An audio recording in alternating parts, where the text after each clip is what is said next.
See how far I can get into Orlando. I think there's chapter 2. And then read some more tonight. This time, Orlando was determined to follow her, nor apparently was she afraid to be found, for she slackened her steps as he came up and looked him full in the face. Any other woman thus caught in a large private grounds would have been afraid. Any other woman with that face, headdress, and aspect would have thrown her mantilla across her shoulders to hide it. For this lady resembled nothing so much as a hare startled, but obdurate, a hare whose timidity is overcome by an immense and foolish audacity, a hare that sits upright and glowers at its pursuers with great bulging eyes, with ears erect but quivering, with nose pointed but twitching. This hare, moreover, has 6 feet high and more headdress until a bargain of some antiquated kind, which made her look still taller. Thus confronted, she stared at Orlando with the stare in which timidity and audacity were most strangely combined. First, she asked him, with a proper but somewhat clumsy curtsy, to forgive her intrusion. Then, rising to her full height again, which must have been something over 6 feet too, who she went on to say, but with such a cackle of nervous laughter, so much tee-heeing and haw-hawing, that Orlando thought she must have escaped from a lunatic asylum, that she was the Archduchess Harriet Griselda of Finster Airhorn, and scanned up Boom in the Romanian territory. She desired above all things to make his acquaintance, he said. She had taken lodging over a baker's shop at the park gates. She had seen his picture, and it was the image of a sister of hers, who was, here she befooled, long since dead. She was visiting the English court. The queen was her cousin. The king was a very good fellow, but seldom went to bed sober. Here she teed and haw-hawed again. In short, there was nothing for it but to answer in and give her a glass of wine. Indoors, her manners regained the hauteur natural to a Romanian archduchess, and had she not shown a knowledge of wines rare in a lady, and made some observations upon firearms and the customs of sportsmen in her country, which were sensible enough, the talk would have lacked spontaneity. Jumping to her feet at last, she announced that she would call the following day, swept another prodigious curtsy, and departed. The following day, Orlando rode out. The next, he turned his back. On the third, he drew his curtain. On the fourth, it rained, and as he could not keep a lady in the wet, nor was altogether averse to company, he invited her in and asked her opinion whether a suit of armor which belonged to an ancestor of his was the work of Jacobi or of Tom. He declined to Tom.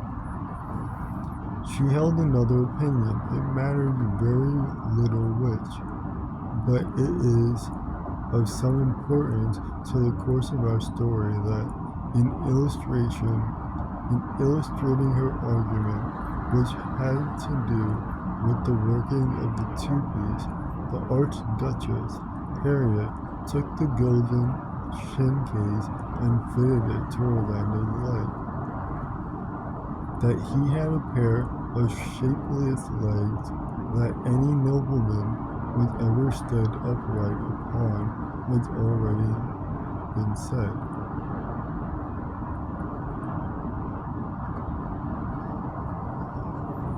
Perhaps something in the way she fastened the ankle buckle, or her stooping posture, or Orlando's long seclusion, or the natural sympathy which is between the sexes, or the burgundy,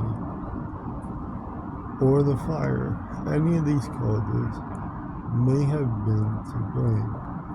For certainly, blame there is on one side or another when a nobleman of Orlando's breeding entertaining a lady in his house, and she, his elder by many years, with a face a yard long and staring eyes, dressed somewhat ridiculously too, in a mantle and riding cloak though the season would warn. Blame there is when such a nobleman is so suddenly and violently overcome by passion of some sort that he was to leave the room. But what sort of passion, it may well be asked, could this be? And the answer is double-faced as love herself. For love, but leaving love out of the argument for a moment, the actual event was this.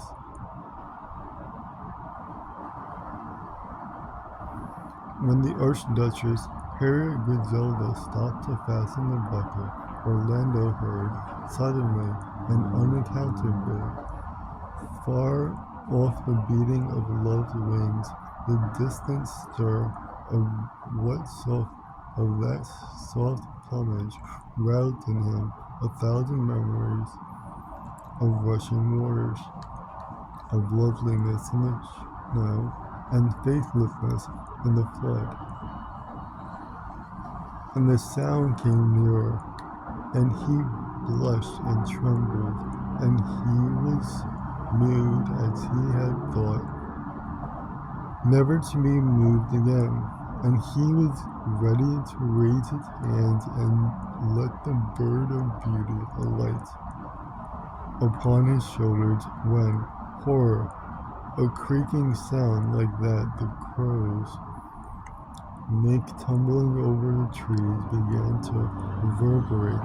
The air seemed dark with quartz black winds. Voices croaked, bits of straw twigs and feathers dropped, and there, pitched down upon his shoulders, the heaviest and foulest of the birds, which is the vulture. Thus, he rushed from the room and sent the footman to see the Archduchess Harriet to her carriage. For love, to which we may now return, has two faces, one white and the other black, two bodies, one smooth, the other hairy. It has two hands, 2 feet, 2 nails, 2 indeed, of every member which one is the exact opposite of the other. Yet so, strictly, are they joined together that you cannot separate them. In this case, Orlando's love began her flight towards him, that her white face turned, and her smooth and lovely body outward. Nearer and nearer she became wafting before her airs of pure delight. All of a sudden, at the sight of the Archduchess, presumably, she wheeled about, turned the other way around, showed herself black, hairy, brutish, and it was lust the vulture, not love, the bird of paradise that flopped foully and disgustingly upon his shoulders. Hence he ran, hence he fetched the footman. But the harpy is not so easily banished as all that. Not only did the Archduchess continue to lodge at the baker's, but Orlando was haunted every day and night by phantoms of the foulest kind. Vainly, it seemed, had he furnished his house with silver and hung the walls with brass, when at any moment a dumb bedraggled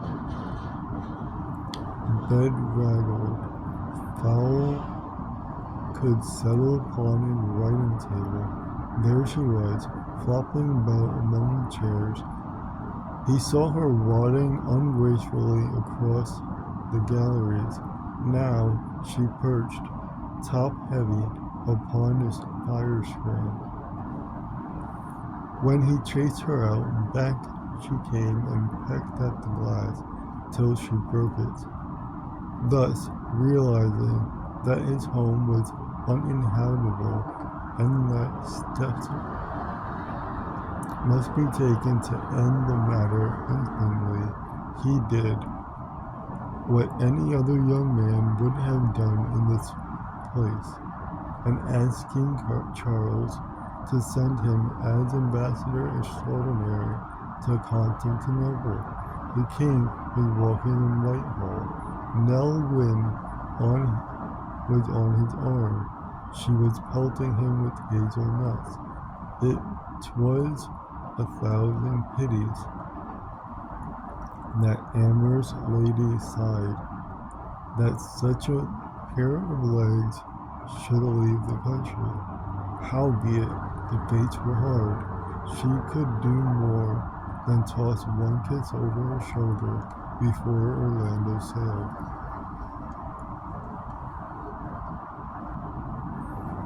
Chapter 3. It is indeed highly unfortunate, and such to be regretted, that at this stage of Orlando's career, when he played a most important part in the public life of his country, we have least information to go upon. We know that he discharged his duty to admiration, witnessed his bath and his dukedom. We know that he had a finger in some of the most delicate negotiations between King Charles and the Turks. To that, treaties in the vault of the record office bear testimony. But the revolution which broke out during this period of office, and the fire which followed, have so damaged or destroyed all these papers from which any trustworthy record could be drawn, and what we can give is lamentably incomplete. Often the paper was scorched a deep brown in the middle of the most important sentence, just when we thought to elucidate a secret that was puzzled historians for 100 years. There was a hole in the manuscript big enough to put your finger through. We have done our best to piece our meager summary from the charred fragments that remain, but often it has been necessary to speculate, to surmise, and even to use the imagination. Orlando's day was past. It would seem somewhat in this fashion. About 7 he would rise, wrap himself in a long Turkish cloak, light a cheroot, and lean his elbows on the parapet. Thus he would stand, gazing at the city beneath him, apparently entranced. At this hour the mist would lie so thick that the domes of Santa Sofia and the rest would seem to be afloat. Gradually the mist would uncover them. The bubbles would be seen to be firmly fixed. There would be the river. There the Galata Bridge. There the green turbaned pilgrims without eyes or noses, begging alms. There the pariah dogs picking up offal. There the shoaled woman. There the innumerable donkeys. There men on horses carrying long poles. Soon the whole town would be astir, and the cracking of whips, the beating of gongs, crying of prayers, lashing of mules, and rattle of brass-bound wheels, while sour odors made from bread fermenting and incense and spice rose even to the heights of Pera itself, and seemed the very breath of the strident, multicolored, and barbaric population. Nothing, he reflected, gazing at the view which was now sparkling in the sun, could well be less like the counties of Surrey and Kent, or the towns of London and Tunbridge Wells. To the right and left rose in bold and stony prominence the inhospitable, aged mountains, to which the arid castle of a robber chief or two might hang. But personage there was none, nor manor house, nor cottage, nor oak, elm, violet ivy, or wild eglantine. There were no hedges for ferns to grow on, and no fields for sheep to graze. The houses were white as egg-shelled and as bold, that he who was English root and fibre would yet exult to the depths of his heart in his wild panorama, and gaze at those passes and far heights, planning journeys there alone on foot where only the goat and shepherd had gone before, should feel a passion of affection for the bright, unseasonable flowers, love the unkempt pariah dogs beyond even his elk hounds at home, and snuff the acrid, sharp smell of the streets eagerly into his nostrils, surprised him. He wondered if, in the season of the Crusades, one of his ancestors had taken up with a Circassian peasant woman, though it's possible, fancied a certain darkness in his complexion, and going indoors again, withdrew his bath. An hour later, properly scented, curled, and anointed, he would receive visits from secretaries and other high officials carrying, one after another, bread boxes which yielded only to his own golden key.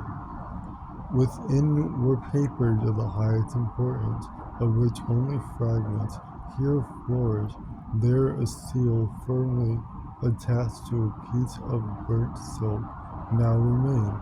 Of our content, then, we cannot speak, but can only testify that Orlando was kept busy, what with his waxen seals, his various colored ribbons, which had to be diversely attached, his engrossing of titles, and making of flourishes round capital letters, till lunch on came, a splendid meal of perhaps 30 quarters.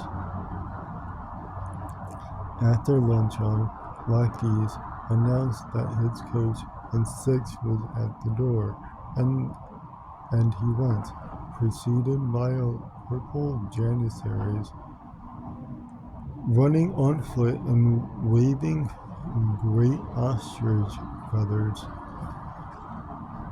fans about their eyes, to keep upon the other ambassadors and dignitaries of state. The ceremony was always the same. On reaching the courtyard, the janissaries struck with their fans upon the main portal, which immediately flew open, revealing a large chamber, splendidly furnished. There was seated 2 figures, generally of the opposite sexes.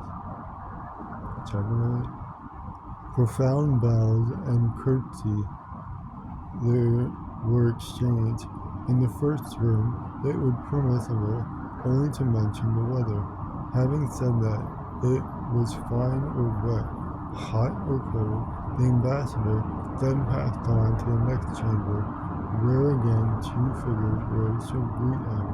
There, it was only permissible to compare Constantinople as a place of residence with London, and the ambassador naturally said that he preferred Constantinople, and his host naturally said, though they had not seen it, that they preferred London.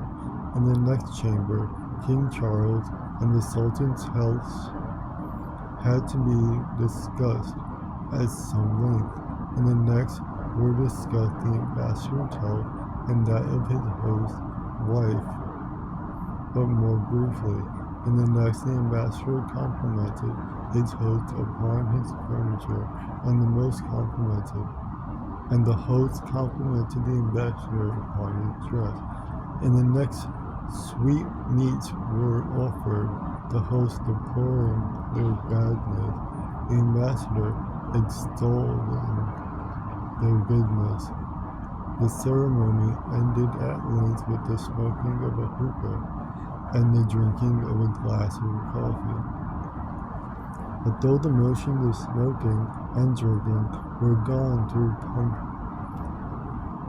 punctiliously, there was neither tobacco in the pipe nor coffee in the glass, as, had either smoke or drink been real, the human frame would have sunk beneath the surface. For no sooner had the ambassador dispatched one such visit than another had to be undertaken. The same ceremonies were gone through in precisely the same order 6 or 7 times over at the houses of the great officials, so that it was often late at night before the ambassador reached home, though Orlando performed these tasks to admiration and never denied that they are perhaps the most important part of a diplomatist's duties. He was undoubtedly fatigued by them, and often depressed to such a pitch of gloom that he preferred to take his dinner alone with his dogs. To them, indeed, so he might be heard talking in his own tongue, and sometimes it is said he would pass out of his own gates late at night, so disguised that the sentry did not know him. Then he would mingle with the crowd on the Galata bridge, or stroll through the bazaars, or throw aside his shoes and join the worshippers in the mosque. Once, when it was given out that he was ill of a fever, shepherds, bringing their goats to market, reported that they had let an English lord on the mountain top and heard him praying to his God. They had met an English lord. This was thought to be Orlando himself, and his prayer was no doubt a poem said aloud, for it was known that he still carried about with him, in the bosom of his coat, a much-scored manuscript, and servants, listening at the door, heard the ambassador chanting something in an odd sing-song voice when he was alone. It is with fragments such as these that we must do our best to make up a picture of our land of life and characters of its time. There exist, even to this day, rumors, legends, anecdotes of a floating and unauthenticated kind about Orlando's life in Constantinople. We have quoted but a few of them, which go to prove that he possessed, now that he was in the prime of life, the power to stir the fancy and rivet the eye, which will keep the memory green long after all that more durable qualities can do to preserve it in the forgotten. The power, the mysterious one, compounded by beauty, birth, and some rarer gift, which we may call glamour, and have done with it. A million candles, as Sasha had said, burnt in him without his being at the trouble of lighting a single one. He moved like a stag, without any need to think about his legs. He spoke in his ordinary voice, and echo beat a silver gong. Hence, rumors gathered around him. He became the adored of many women and some men. It was not necessary that they would speak to him, or even that they should see him. They conjured up before them, especially when the scenery was romantic, or the sun was setting,